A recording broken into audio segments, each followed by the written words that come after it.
Hello, this is Paul Miil, and welcome to episode 19 of Defense Against the Dark Arts. This episode is on suppressed premises. A while ago, a person had said to me that we cannot control what we believe. This is one of the stupidest comments I've ever heard. Of course we can control what we believe. We have the capacity to reason. And through reason, we control what we believe, or what we think is, most probable. The person who said that to me was not an innocent fool. They were schooled in the arts of manipulation and were pushing ideas that coincide with Marxism and communism, that there is no objective reason, that there is no objective reality, that there is only power. Now, I don't know if this is what they truly believe. Let's hope so, because that means we have objective reality and reason on our side. They are destined for failure once again. I'm not saying that, of course, there isn't power. Of course there is. And I define power as control over one's environment, over one's actions. The New Left want power all to themselves. They don't want you to have individual freedom. They want centralized control as opposed to decentralized power going to the people. And they are using every cagey tactic to take from you and give it to themselves. As we can clearly see across the free world, as organizations and institutions are falling to the irrational, racist bigotry of the woke critical theorists. I'm amazed that our institutions and organizations don't have survival countermeasures in place to protect themselves against these ideological attacks, by anti-Western, anti-freedom, anti-national, divisive, Marxist hate groups. Divisive? Is that even a word?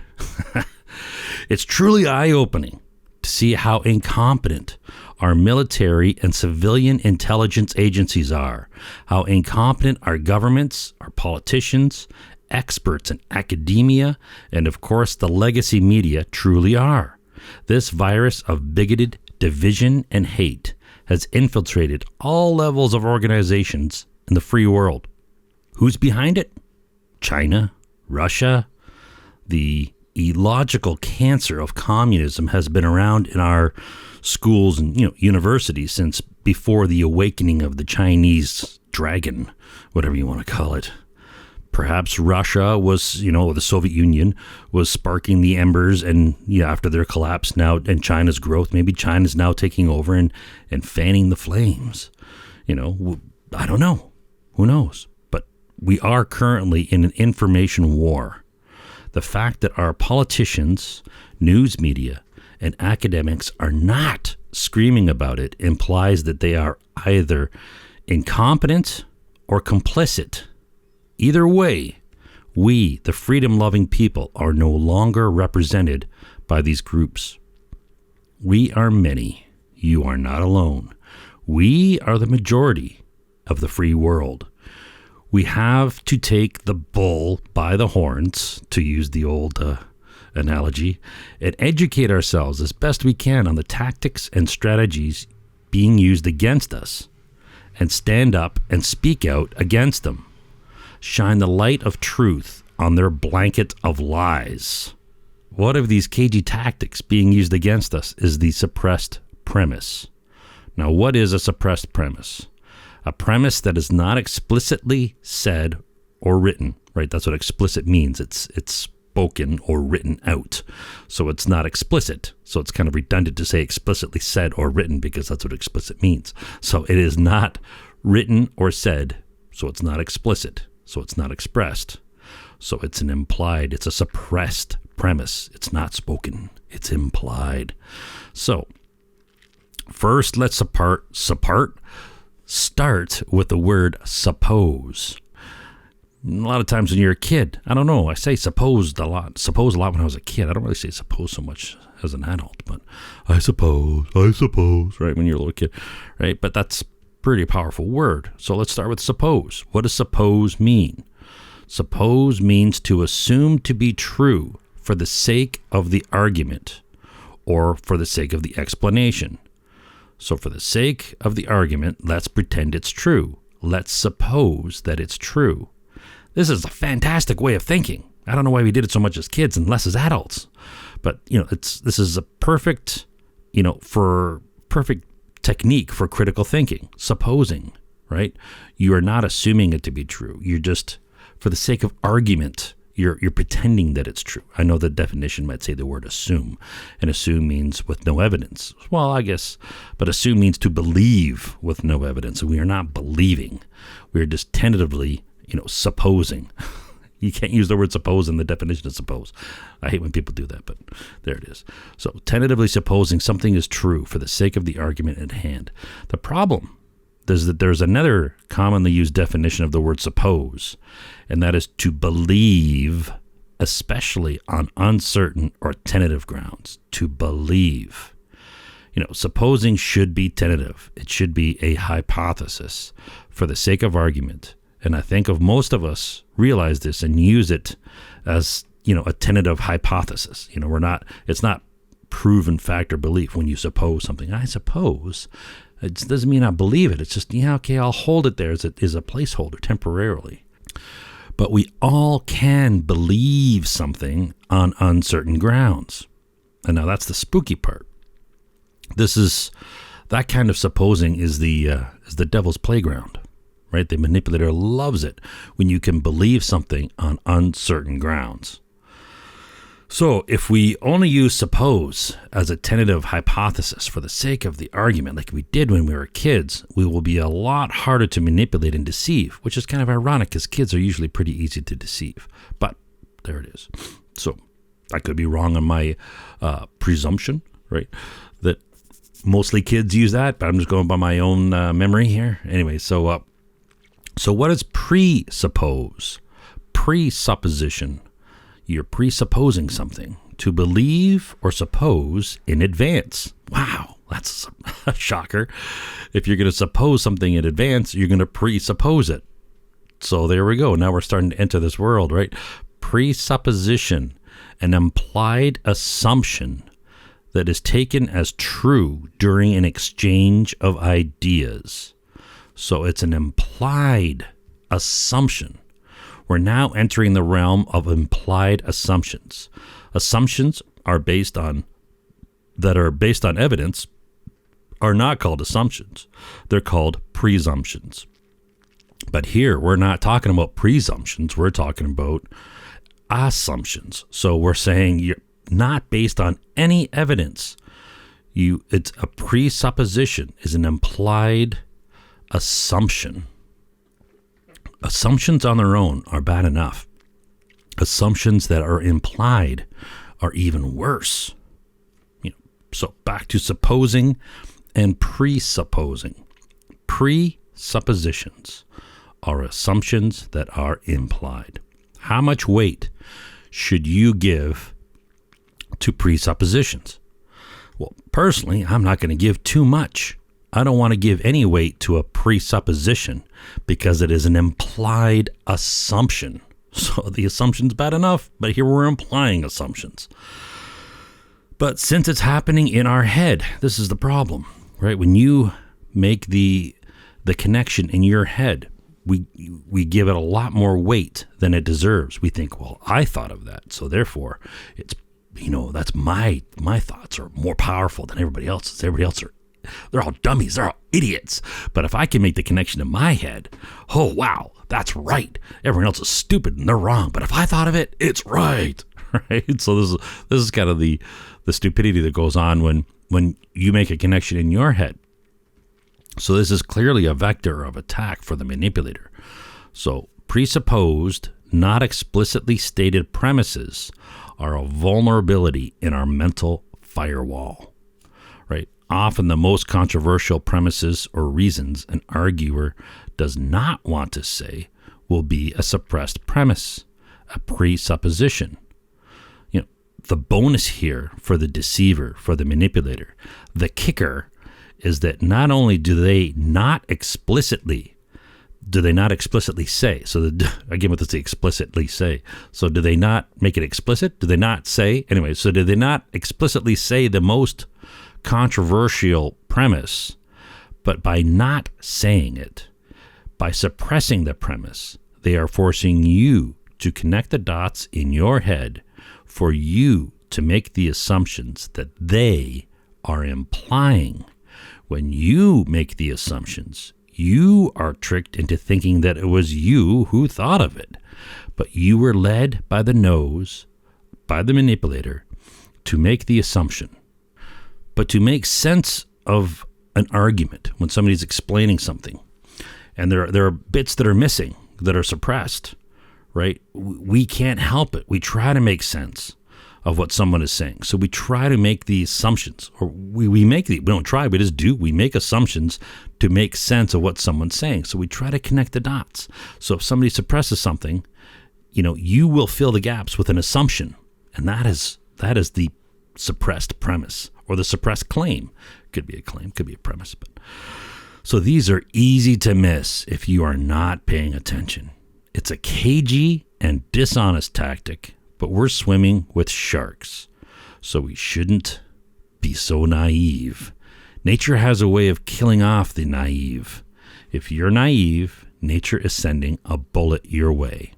I didn't write the rules. This is just the way it is.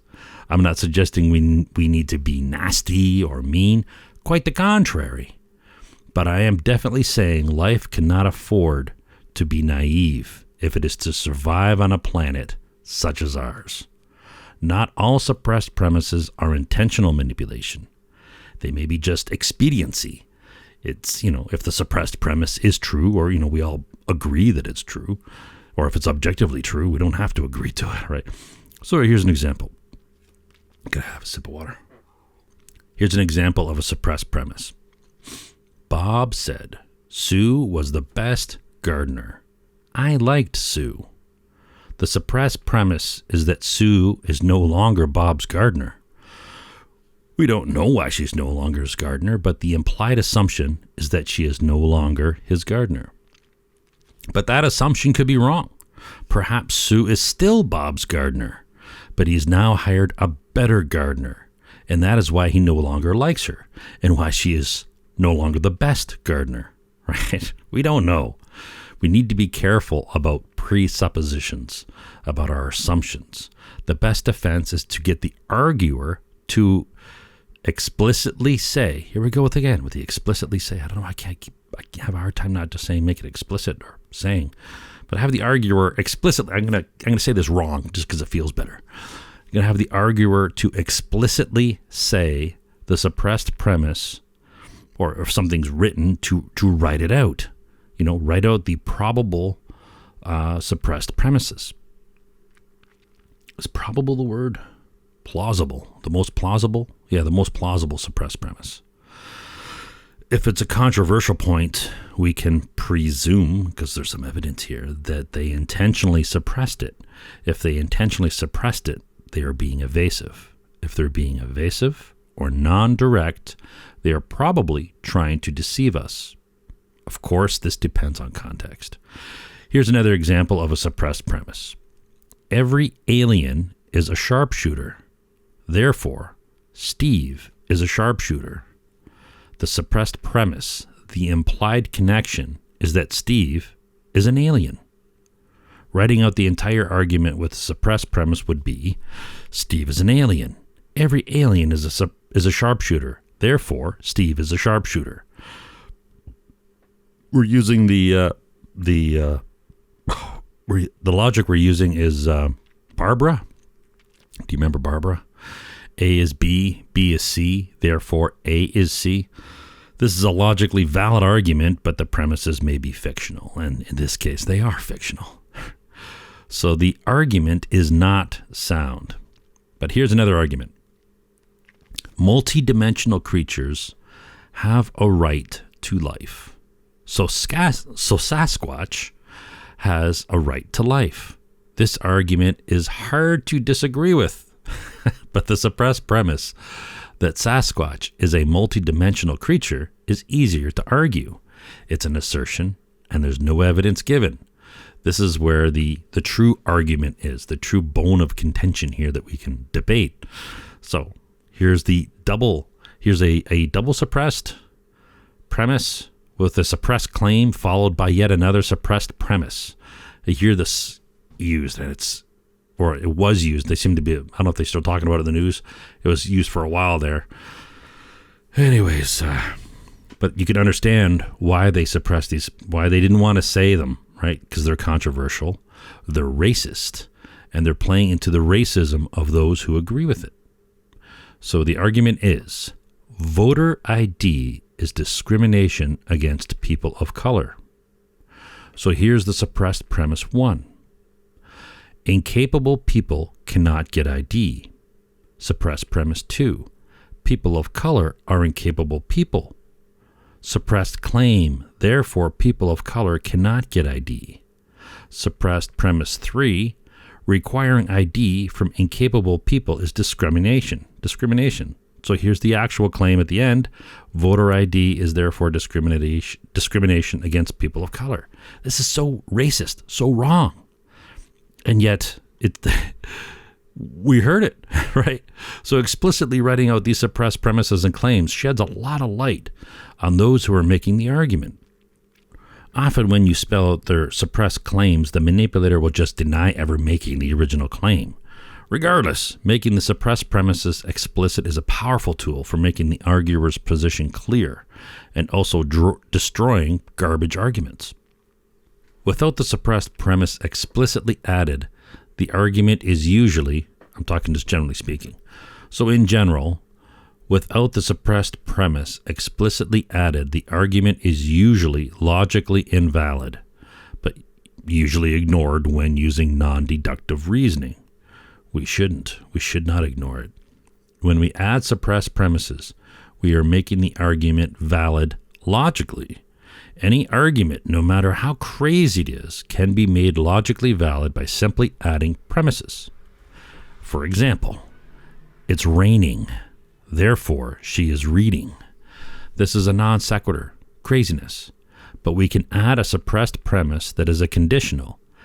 If it's raining, then she will be reading. It is raining, therefore she is reading. So now it's logically sound. This is affirming the antecedent or modus ponens, and it's a logically valid argument. This can be done to any crap argument by making the premise the antecedent and the claim the consequent, and adding the conditional as the first premise, making the argument a modus ponens syllogism.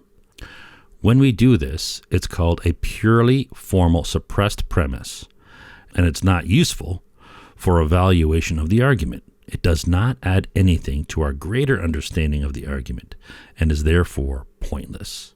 So we will avoid purely formal suppressed premises. We instead want to find out a relevant suppressed premise that will show us what is really going on in the argument so that we can better evaluate it. We may not agree with the suppressed premises, of course, right? But it's not our argument. So whether we agree with it or not is not the point. What we want to find is the actual argument. The suppressed premise may not be more controversial than the one given, and it doesn't have to be. Also, there may be many suppressed premises and suppressed claims, as we've already seen. Here's another example. All nations have a right to preserve their values. Therefore, nations have a right to horrible values. Whoa, a couple suppressed premises would be: nations are defined by their values. Diverse values are essential to the existence of diverse nations. Diverse nations are a critical defense against a totalitarian global hegemony. So this example of the suppressed premises are easily agreeable and make the initial ugly claim potentially agreeable. So the initial argument sounded pretty horrible, but all the suppressed premises sounded pretty good. So a person arguing may not be, fluent in the ways of manipulation. So you might need to look deeper at their arguments, and they actually might be making a valid point when it sounds really ugly. So we need to be careful about our assumptions when searching for suppressed premises. We should use good faith to try to find the best, most plausible premise the arguer was implying. So what method do we use to find the most plausible suppressed premises? Well, common sense, but common sense might be too vague a concept for some.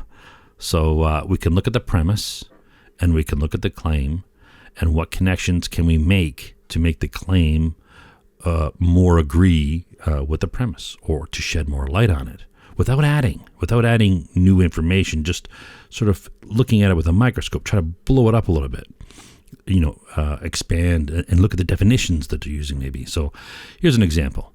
Aliens try not to influence us. Therefore, aliens are elusive. So what's the most plausible suppressed premise for this argument, whether we agree with it or not? So what would be the most? So if aliens try not to influence us, therefore they are elusive. So what would be a good suppressed premise for that? What they're trying to say? They're really trying to say those that try not to influence others in their natural environment, that don't want to have an effect on them, are elusive. Aliens try not to influence us, therefore aliens are elusive. The presupposition or the suppressed premise here is the most plausible connection between the premise and the claim. We have to be careful to not add to the argument a point that was not being made. We just want to blow up, to define, to clarify what the argument was actually saying. It would be wrong, for example, to add to this argument anything about covert observations, because that is not what the arguer was claiming. We don't want to put words in the arguer's mouth, because now we're not arguing the argument anymore. We're making a straw man, and we don't want to do that. We just want to make logical connections to try to evaluate the specific argument. So here's another example. Absence of evidence is not proof of falsity. Falsity. Let me say that again. Absence of evidence is not proof of falsity, because absence of evidence is not evidence of absence. So what would be the suppressed premise? What is the presupposition we are being forced to make here? That the lack of evidence or ignorance is not proof of something being false. So not knowing something doesn't prove that it doesn't exist. So right, that's what they're really saying. Just because you don't know something doesn't mean it doesn't exist.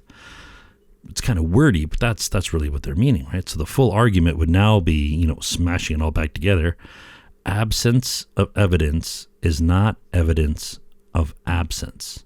Lack of evidence or ignorance is not proof of something being false. Therefore, absence of evidence is not proof of falsity. That's a pretty good argument. One last example. My throat's getting dry. So the commonly used, I don't want to get too political, but this is examples that are being thrown at us here. So the commonly used racist and bigoted argument of white privilege or white fragility or white X, these two-word claims are loaded with suppressed premises. Let's look at white privilege. The suppressed premises of using the argument of white privilege are, first, that whites are different than non-whites. These are not defined differences, so they are sub-suppressed premises, that is left for the target to assume what these differences are. So the first suppressed premise is that there are differences. The second is, what are those differences? So it's a sub-suppressed premise on a suppressed premise. This thing is so full of this kind of stuff. So another one is that all white people have some undefined benefit over non-white people. What those benefits are also not defined. So it's another sub-suppressed premise that is implied. That there's a definition of white, what it means. That this is not defined here, and therefore it's another sub-suppressed premise.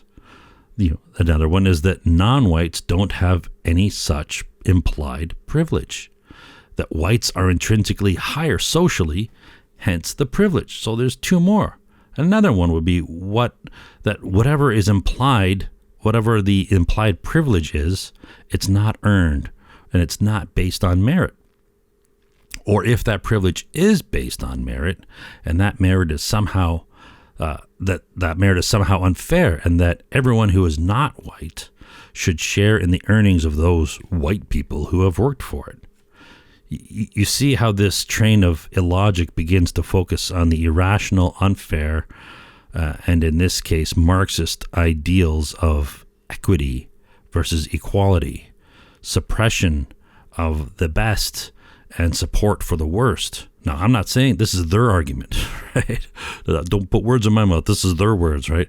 So this racist ideology implies that blacks or non-whites of any definition, however you want to define them, because they're the ones using the term white, so that whatever is non-white, you want to call black or people of color or whatever, and however you want to define that these people are not and cannot be the best at anything, right? Because then they don't have this privilege. So they are therefore, they have less merit than whatever this definition of white people are. So all whites are intrinsically, here's another suppressed, so based on that, that all whites are intrinsically superior to non-whites, and therefore owe the lower life forms a share in their equity, right? As an ownership of property. That's what equity means. This is a divisive ploy by Marxists to divide the free world by skin color, to sow seeds of resentment and hate against those of a different skin color, to penalize someone because of the skin color they were born in. They have simply twisted the old Marxist arguments against class and replaced them with the words of higher class with white and lower class with non-white. That's pretty racist, right? The wealthy whites in society may agree because they are wealthy white bigots who believe they are superior to the lower riffraff. The poor non-whites might believe this because they want a devil to blame for their lack of initiative or their circumstance. The poor whites are wondering, WTF, what's going on? And the rational people of all skin shades see through the division and the hate and realize it is a perversion of the old Marxist arguments to divide people so the ultra wealthy can gain more power and control over the little arguing people, the little people that are the arguing little people who fall for their mind games. There are truly many pieces in play and many games being played at the same time. This is a complex system. The globalist billionaire class are using China, and the Chinese CCP are using the globalist billionaire class. But the power always remains with the people, with the masses. Money is just an abstraction, a form of control over those who agree to its power. The only true power is controlling the minds of ourselves and others. And the enlightened who love freedom and enjoy power and control over our own actions know that just because we can influence power over others does not mean that we should. While those less evolved, lower forms of human who love power and control over others are obsessed with power and control over others. Of course, there are limits to freedom.